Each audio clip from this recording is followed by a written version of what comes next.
Pumasok ako sa isang mamahaling tindahan ng relo sa Makati. Tiningnan ako ng sales lady mula ulo hanggang paa at nagtaas ng kilay. Sir, ang mga relo namin nagsisimula sa 1,000,000 pataas, sabi niya nang may pangungutya. Kalma kong sagot, gusto ko lang mag-iwan ng deposito para dyan sa Rolex. Babalikan ko after 2 weeks, napatawa siya. Mag-iiwan ng deposito?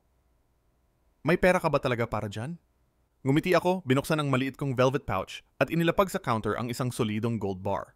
Napatigil siya, nanlaki ang mata.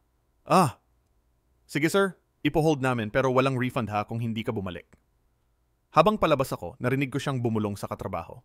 Sino naglalagay ng gold bar para lang magpa-reserve ng relo? Baka peke o nakaw yan. Kung di siya bumalik, atin na ito. Nilagay nila ang gold bar sa kanilang high security vault. Pagkalipas ng 2 linggo, bumalik ako.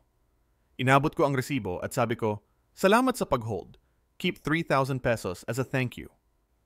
Nagulat siya. Lumapit at mahina ang boses. Sir, ni-research ka namin. Ikaw pala may-ari ng chain ng jewelry stores.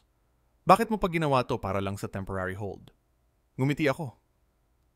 Alam mo ba kung gaano kahirap at kamahal mag-store ng gold sa Maynila ng 2 linggo?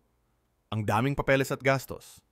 Tapos sabi ko, pero sa inyo, sa halagang 3,000 piso, may insured vault na ako, 24 na oras, 7 araw na bantay, at peace of mind pa.